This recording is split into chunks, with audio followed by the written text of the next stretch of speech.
Mga OFW na may milyong pera nag-aalala dahil daw baka maharang sa Pilipinas. Lalo na ngayon sa bagong currency declaration sa e-travel. Actually guys, ang currency declaration sa Bureau of Customs ay hindi na bago yan. Matagal na yang ipinapatupad na kapag meron kang dalang 50,000 peso o kaya naman 10,000 US dollar pa uwi sa Pilipinas or pabalik sa ibang bansa ay kailangan nyo itong i-declare. At eto na nga.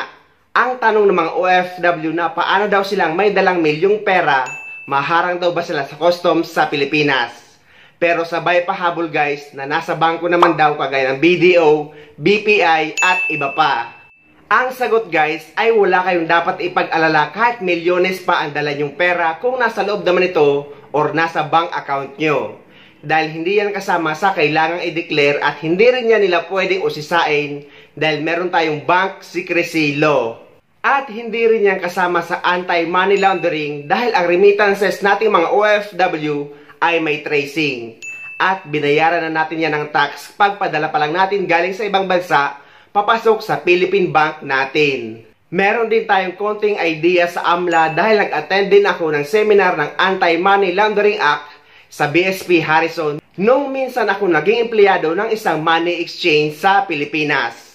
Ang kailangan nyo lang i-declare is kapag meron kayong dalang cash on hand na 10,000 US dollar or 50,000 pesos kapag uuwi kayo sa Pilipinas or babalik sa ibang bansa. Pero yung pera nyo na nasa loob ng bank account nyo ay hindi nyo na yan kailangan i-declare kaya wala kayong dapat ipag-alala kahit milyones pa yan. Pero guys, take note, babala sa may mga bank account, Philippine Bank man or International Bank. Na huwag nyong ipapahiram ang bank account nyo sa kahit na sino na nakikisuyo na makikipag-deposit sa inyo na ipapadaan yung pera sa bank account nyo. Dahil kapag nagamit ang bank account nyo sa pangluloko, sa pang-i-scam, sa fraud, sa terrorist financing, ay kasama kayo sa makakasuhan at sa makukulong. What? Panoorin nyo ito guys na isang kababayan natin Pilipinas sa ibang bansa na napahamak ang isa pa nating kababayan dahil sa ganitong kaso. Ano naman po talaga kaming kasalanan?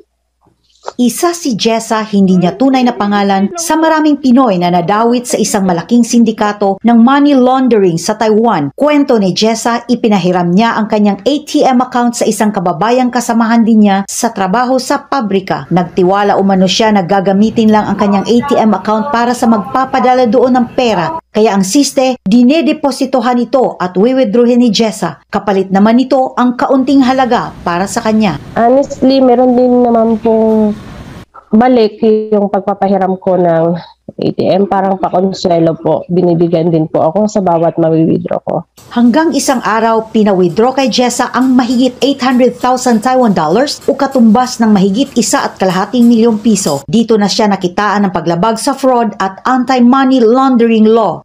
Habang ako'y nagtatrabaho, March 29 po, hinuli po ako ng pulis dahil nga po sa kasong yon. Nakulong si Jessa at iba pa niyang kasama ng 7 buwan. Pinayagan naman siyang magpiyansa dahil sa kanyang pagdadalang tao. Ayon kay Jessa, wala sa isip niyang nadawit na siya sa sindikato at sa pag-aakalang bababa ang kanyang sentensya, pinili na lang umano niyang umamin sa krimen. Hindi niya matanggap na mahahatulan pa rin siya ng 2 taong pagkakabilanggo. Although may kasalanan din kami sa pagsali sa grupo ng fraud. Yung hatol sa amin, 2 taon, pabalik kami ng kulungan. Kasama yung baby ko. May verdict na ito kasi sa trial pa lang umamin na siya. May kasama siyang isa pa pero siya umamin na siya mismo. Nagkasala siya doon. So therefore, lumabas na yung desisyon ng korte. Hindi naman nawawala ng pag-asa si Jessa. Nananawagan siya sa mga pwedeng tumulong sa kaso niya. Hihingi po sana ako ng tulong sa inyo. Kung sana pakipag-ugnayan po yung Pilipinas sa Taiwan. Pauwiin na lang po kami mag-ina. Mahigpit ang paalala ng mga otoridad sa mga OFW na mag-ingat sa pag-withdraw, lalo na kung hindi nila ito sariling pera. Pag sinuwipe mo yung passbook mo, may pumasok, hindi mo alam kanino galing, report right away. Once na withdraw mo yung perang yon, automatic yon. Kung hindi mo kilala, tapos ang sweldo mo is say 20-30,000 lang, nakatanggap ka ng 200,000, withdraw mo, flag ka agad yon. Bilin pa ng MECO, i-secure ang identity gaya ng passport, ARC at bank account at huwag basta ipagkatiwala at ipagamit kanino man. So yun lamang guys, na dapat maging wais tayo, maging maingat lalo na kapag sa ibang bansa. At huwag na huwag magtitiwala kahit sa kapwa pa nating kababayan. Hindi man lahat ng mga kababayan natin ay may ganong intensyon, pero mas maigi nang nag-iingat tayo.